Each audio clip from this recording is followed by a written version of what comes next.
Okay, this dream happened after I lost a friend and a client who they owned they own a winery in Kelowna, and they're from like a place, I think, like in the prairies where they would go down to the States in the winters for like the warmer months, and they were like a rodeo family. So I got to know their house, like as a cleaner, and I hung out at their winery, and like I got to know them, and it was a little bit shattering for me when I found out that this person died, because she was just an angel. She was an angel to me when I moved to Kelowna.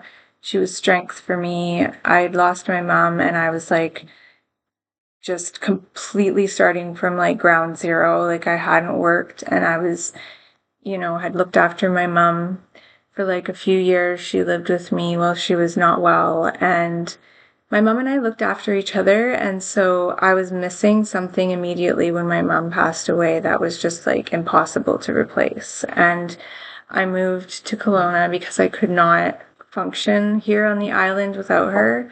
It was just too hard everywhere I went. I was like reaching for my phone to text her and just like having these big gap outs. And there was a lot of stuff that my mom and I never really finished together, even though I think we repaired our relationship amazingly. I feel like there was a lot of kind of like holes, and I still feel like my mom slipped through the cracks a lot, and so did I. And so, I mean, I didn't have any support here that, an adult single mom could really rely on.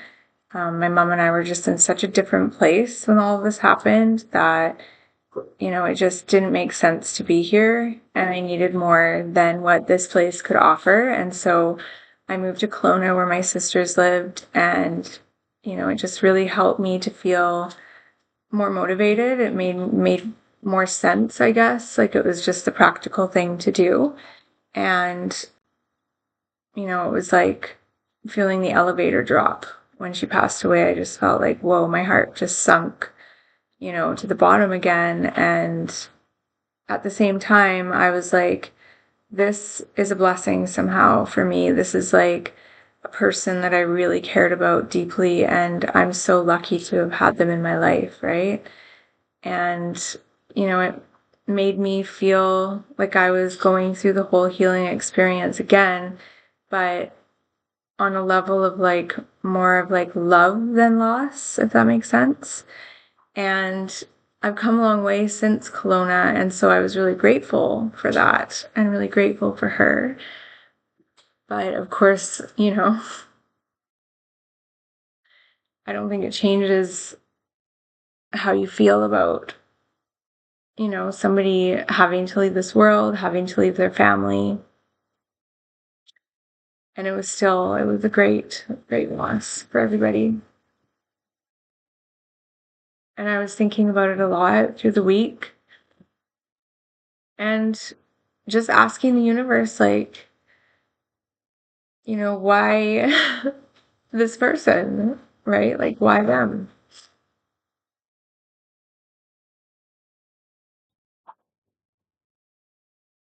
So I've taken some time out of each day and out of each night as well to really reflect on these feelings that I've had about this beautiful woman, this beautiful mom, and just allowing the gratitude to pour out of me, you know? It's amazing how precious life is and how beautiful people are, and our stories, some are not pleasant and happy. I don't even know where to begin when somebody that you are in awe of, that is just such a profound human being, passes away. It's for somebody like me, I see I see people's stories. I see people's wounds and scars, not like raw and literally, but I see that everyone has weaknesses. Everybody has, you know, times in their lives that they carry with them as memories that are difficult and that make life hard. And some people continue to get up onto the saddle and just keep going, and they're able to just ride it all out. And some people fall and then they get hurt when they're on the ground and they're not seen by the people in life that they need to be seen by, until they're seen by somebody like me who sees them. And I'm not saying that like I look into this person or look at them and see like openings of wounds and, scar tissue, right? But I see the person as a whole person that just doesn't feel whole like any other human being, I watched this family go through like a couple crises that I wouldn't have been able to handle, it would have been over my head.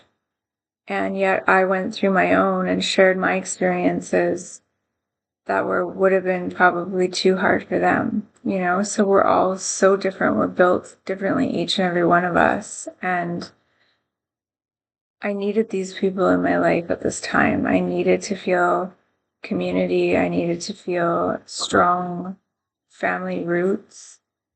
And I needed to feel like I had support because I felt like I was the backbone of my family many times. And selflessly and, almost religiously, like I love family, but there wasn't a lot of reciprocation in my life.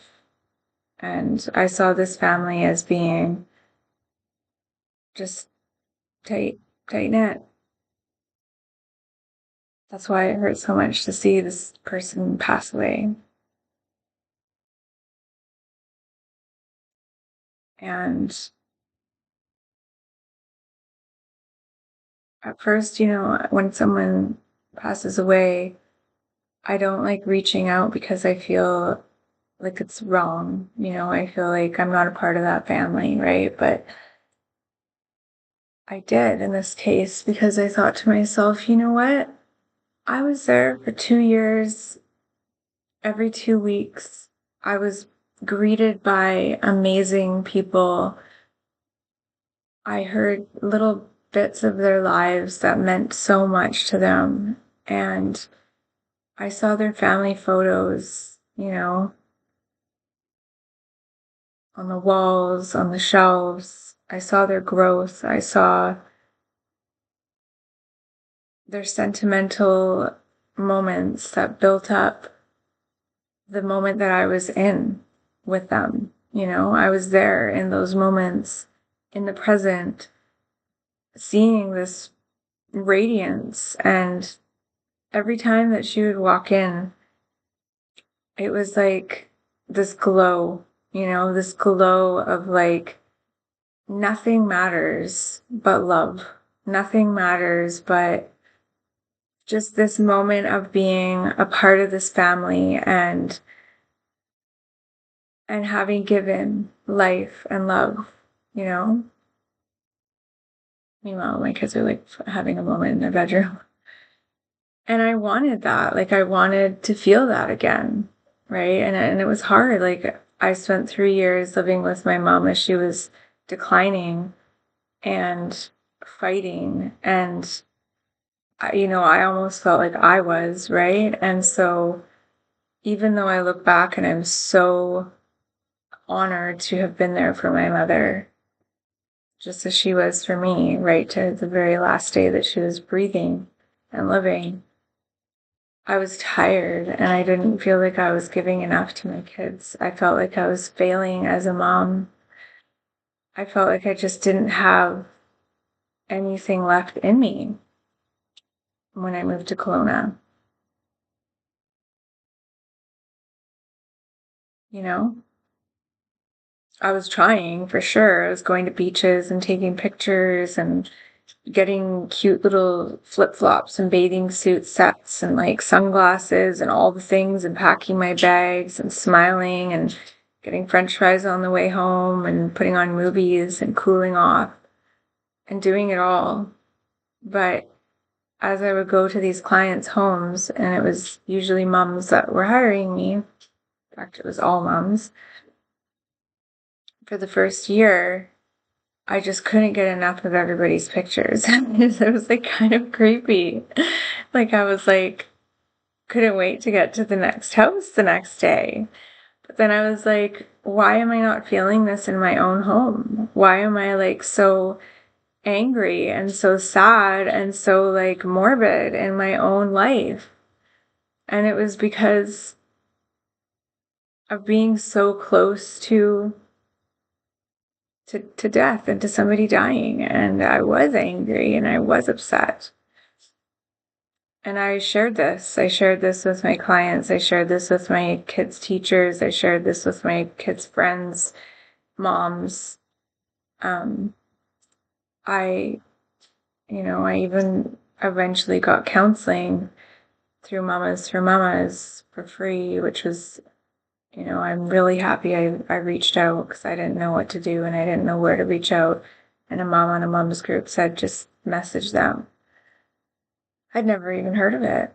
And I spent 2 years doing this, almost like a year and 8 months, just festering in this darkness and not comparing myself to these moms, but feeling like I wasn't, you know, myself.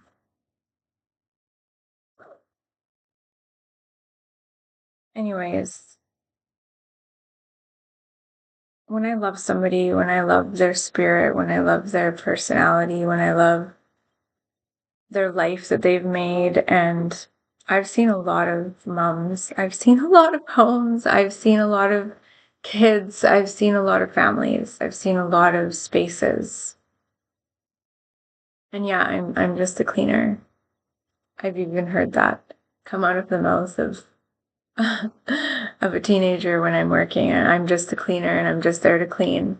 But, you know, I chose this. I chose this 20 years ago with my mom.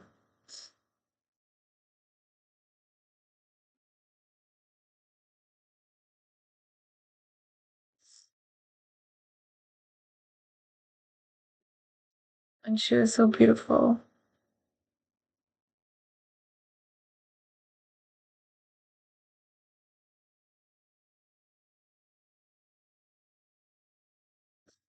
And she was trying to make our lives better. It was almost, it almost didn't make sense because I was like, you're so beautiful, like, I guess sometimes we don't see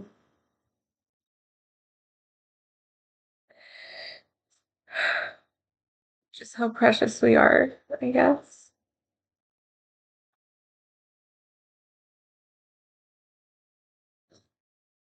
My mom was the most sentimental person that I know, and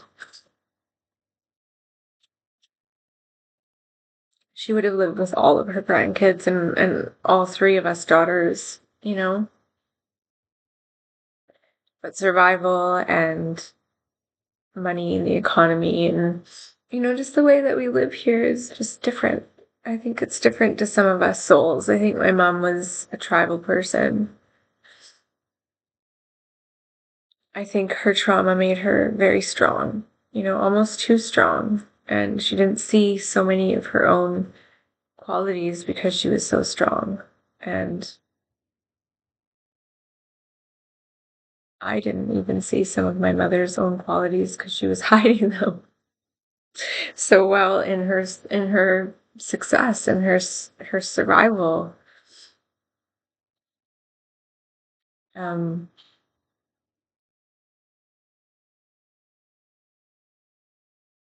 when I saw my friend's picture and the words above it, I was like in complete shock. And I saw an angel, you know? I saw a radiant being that was like moving into this world of death that I had been kind of like fighting with over the last few years. In fact, even anticipatory grief counseling for 3 years while my mother was ill couldn't help me out of this darkness. Like it was a bitterness, you know, a sorrow that I just can't describe it. Like it takes over like a disease. It's like a spell, you know, like when you're really tired and for whatever reason, work, kids, you know, anything like depression, and you don't remember what it's like to eat without it. You don't remember what it's like to walk without it, you know? To me, that was death, not grief. That was death itself. Like, I had many conversations, you know, in my head about this for many years. And then this beautiful picture of this person and just how graceful the whole thing was. Like, seeing their beauty and knowing that this person was living on this planet and creating this life with their full heart, you know, it really helped me. Like, it helped me to get through so much that I had just been like sitting in for so long by choice. Like, I wasn't resisting it, I was fully surrendering to these dark ages of my life. But it's a lot of work when you're sitting in real stuff and then trying to put on a happy face for your kids. And like I can't express how grateful and in awe I am of the women in my life. I really can't. Like, it just gets more beautiful and it just gets more amazing. And like that's an injustice to have. I feel like I can't express how much light I feel, you know. It was a breakthrough. It was like a really special week for me of moving through this grief and seeing like the celebration, you know, that is happening around death that I hadn't been seeing, that I hadn't wanted to see. I didn't want to accept it. I didn't want to feel it. I was still feeling angry and sorrow, and I was mad at the system. And, you know, as the details were rolling through my head over and over, and finally, this beautiful face and the way that they were just raptured, it just, something in me clicked, you know, with myself. And I was like, okay, you know, we are doing this. And I don't know if it was the next night, it was June 25th that I had this dream. And I was so tired, which I think was definitely confirmation that I was feeling safe in this whole process, that I was finally feeling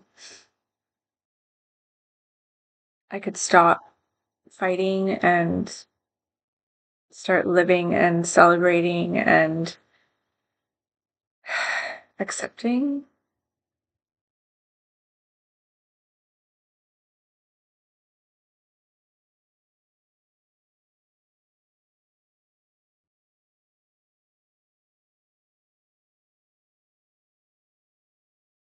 I guess June 17th is when she passed. She was born May 23rd, 1970, in Saskatchewan.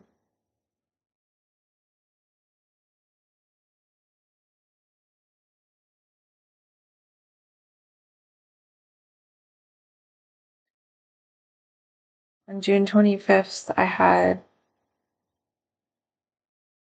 a moment with myself where I was ready to talk about a dream that I had. I don't think it happened on June 24th. I think it happened pretty quick after her passing, and I wasn't able to talk about this dream, and I wasn't even able to like record it or like um use like a video or anything. I just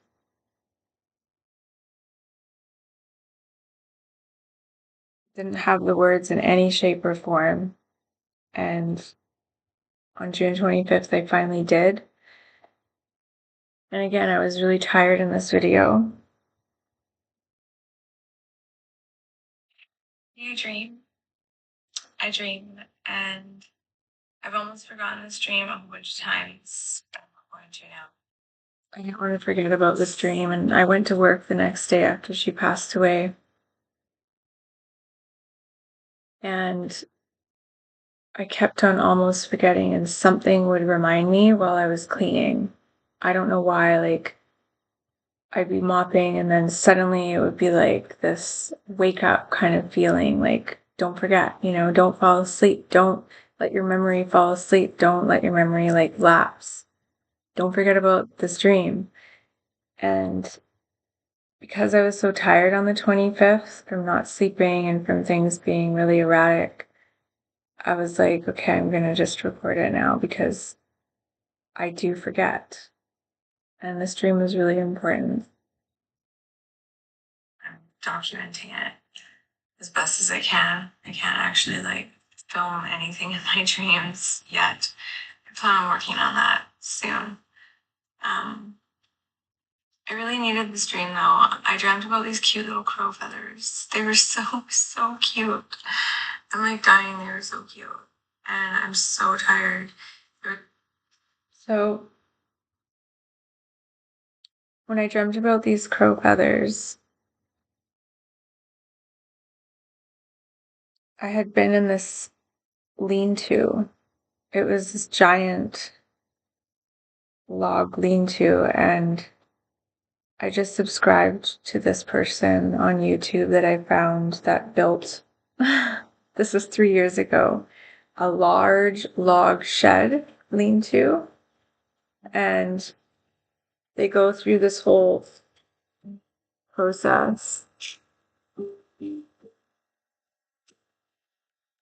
I don't know why the music is still playing perfectly fine. That's kind of a cool feature.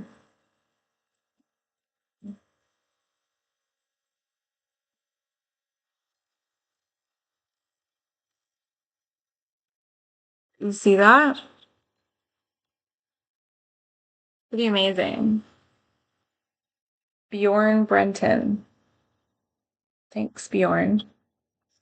So I've subscribed to Bjorn, and that's basically what this dream was about. It was about a lean-to made out of logs, just like that one, but it was like massive. Like it was not massive, like in terms of like measurements, but like the logs were like super old growth, and like the grounding in the stream, the feeling of being like really grounded was so intense and so heavy. Like it was this like feeling that wasn't even like gravity. It was like being locked into the dream world, and being so solid in connection to the trees. This was a dream that was taking place like wherever they would go for their rodeos, down south. I'm not sure, maybe like Arizona. Um, but there was these big black leather couches, like dark black, kind of like my hair, like kind of dark black brown, like leather. And everybody had hats, and I had my hat, which I really have in real life. It's a beautiful felt hat, wool. I got it in Kelowna at Aritzia, and I wore it in the winters a lot to their house when I would go clean. Probably even forgot it a few times. And I had this like kind of like a poncho, like ones my mom would wear, but it was like black wool and it matched my hat. And I was very like dark in my grieving. Like I was just super in my own little bubble, and my bubble was like black, like a crow. Like I was just very shy and antisocial, but taking this opportunity to see this person and see this family and be a part of this like tribe for a moment. And like I didn't feel like it was an opportunity really to say goodbye. I felt like it was an opportunity to start again and start living and start like flying and start taking baby steps. And that's why these crow feathers were babies, crow feathers. And this dream wasn't like, oh my God, all of a sudden there's crow feathers. It was like an offering. And that's why I couldn't really like talk about it the next day, because I couldn't feel or sense what the message really was at first. I was kind of like in this state of denial, not really like wanting to kind of lift my head up into the light, not wanting really to see anything, just kind of like had the blinders on, was like still kind of like unconsolable. So the following morning, I had another dream. It was a wake back to bed dream again. And I have a little recording of the stream. So this is the dream, June 26th. And I guess I found this place on Airbnb that was like apparently a spiritual retreat. You guys see this like twinkle? It's really catching my eye. Um, and I felt like I got stuck at this retreat. Like for some reason, it was in this yard, this retreat, and I just didn't want to be there. And the guide was saying that I couldn't leave, and I think it was symbolic of like a part of me that's feeling held back by like a part of me that's holding me back. And so I needed to just go away from this place. And so I said to the guide, you know, I respect that like this is a sacred space to you, but it's just not what I was looking for. And I'll be quiet. And so I left and I got into this car, like holding my phone up. And in my car, my guide, my dream guide, like that I know well, it's like a friend. And I was like, how do I get to this place? Like I can see myself on these rocks and I want to go to this beach and I want to like just be there.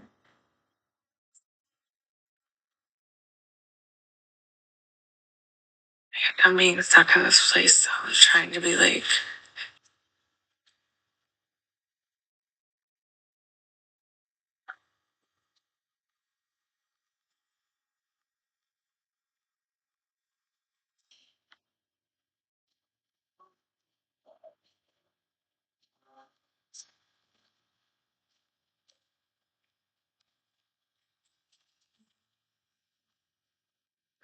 the place that I mean when I couldn't find it on the map.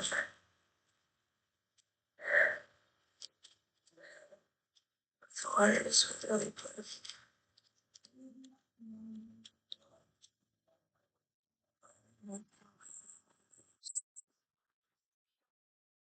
Oh my God, those little birds are so cute. I need to like take a quick little video. They're so adorable.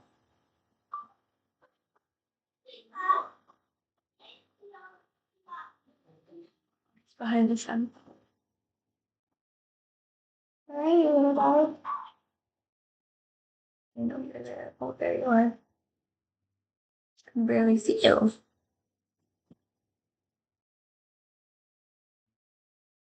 Why can't I, like one of them I can't. Oh, there they are. There's one, there's two. Oh, my vision was like not. Okay, I need to show you guys these cute little birds. My vision was really off.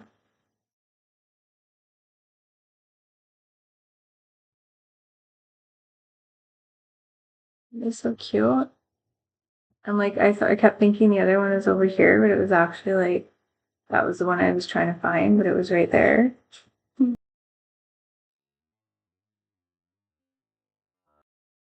So I ended up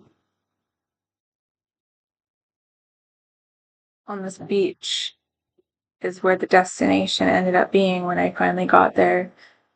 And at first it looked like a normal beach, and then I somehow like meditated myself into like in dream time, like not, 15 minutes of meditation, but like this kind of like swooping into this momentary vision that was just like this few moments of looking at what has been the most pristine, crystal clear waters I have ever seen in any dream. I've had a lot of dream about water. It's so hard to describe dreams. It's like exhausting. It was like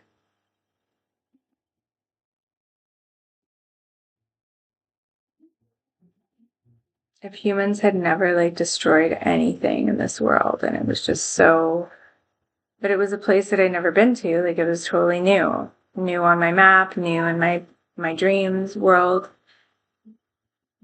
And I knew I had to wake up and go to work and not have a day that sucked. So like I let go and I let myself wake up. But I feel like it was like a premeditation of dreams to come, which in a way it was. Like it was very psychologically healing to be able to see these sands, this sand that felt like it went on for eternity. It was so powerful and so blissful and so sweet and so soothing to like my inner child, especially like the water was so clear, but like my vision was so clear. And there was this turquoise essence that it wasn't like stone or like earth or anything material, and it wasn't water. It was like a layer, like a lens that was like built into me that I could see through, that gave me this ability to feel this healing, and it was like beyond earthly healing. It was like taking me to a place, and like, have you ever just like felt the ocean and just felt the waves stand there and just felt the shift after just letting the waves like, come in and out from under you, and it subtly kind of takes your mind off of things, right? It's like very meditative. And it was like that, but it was like that had already been done. And I was in this like altered state of like just so refreshed. I don't know. I could go on and on. There's no architecture in this world that feels this way. There's no place on the map in this world that feels this way. And that's why I couldn't find it. Like even in my dream map, I couldn't find it. And it was such a blessing to be there in those moments. I was so appreciative. Like I had deep gratitude for this power that was like, more powerful than anything I've ever dreamt of. It was just so beautiful, so untouched. And anyways, that was on the 26th, and then this earthquake happened. Um, I went to work, and I purposely went to work between 10:30 and 11:30 downtown so that I could avoid all the traffic, because I live like 40 minutes away, and I didn't want to compete with the traffic, so I did my office cleaning like late, and I ended up like driving as everyone had already gotten there, and then leaving as everybody was about to go to their cars, so I like bypassed all the traffic. But there was an earthquake as I was driving home, as I was like getting onto the highway. And when I got home and found out, I was like, that's so crazy. Like, I feel like maybe I was like aligned with this fault line and was like traveling up through, you know, these plates in my dreams. And like, this was supposed to be this like healing epicenter that I was experiencing this like, I don't even know what to call it, energy or shift, right? Like, I don't know. I'm so tired right now just talking about it because I feel like finally, like I'm there. Um, I have to go to a wedding, so I'm going to talk about my dream that I had this morning ish a little later, maybe like tomorrow morning or something, and post it as a separate post because it was a very psychological dream. And I feel like these other two dreams were like, the precursors to this dream that was kind of the aftermath of those dreams, if that makes sense. And thank you. And I feel really blessed right now, and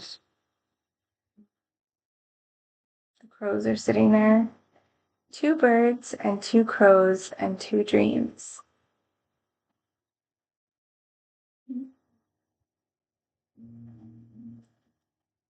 Oh, I'm just gonna go see if I can say hi. Hi guys. You guys are so awesome.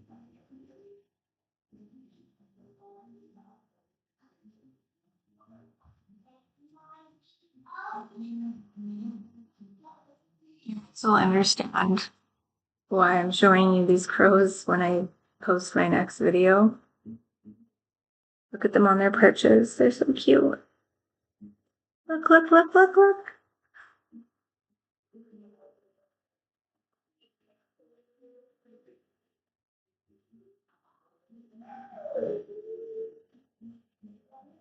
I worked really hard on this video through the day with my kids being here and just like kind of taking my power back from them and from like a lot of stuff in my past to overcome like my own parts of myself that, try to hold me back, try to push things down, try to put obstacles in my way. But I'm not letting that happen anymore. I don't think anyone should let that happen anymore. I think that the more that we get, to this point, even if it takes our whole free day that we have, like the better. And, some of my videos end up being 3 minutes long, 15 seconds or whatever. And some are like this, and that's okay. The point is that expressing yourself and radically forgiving and moving on and allowing new journeys to happen it's my purpose, and if you feel called to this and you want guidance, it's there and it's here, and I'm here for you, and your guides are there for you. And it's not easy to be there for yourself. Sometimes we're distracted by a lot of different stuff and things, and it's okay to take your time. It doesn't all have to happen in one day or one dream.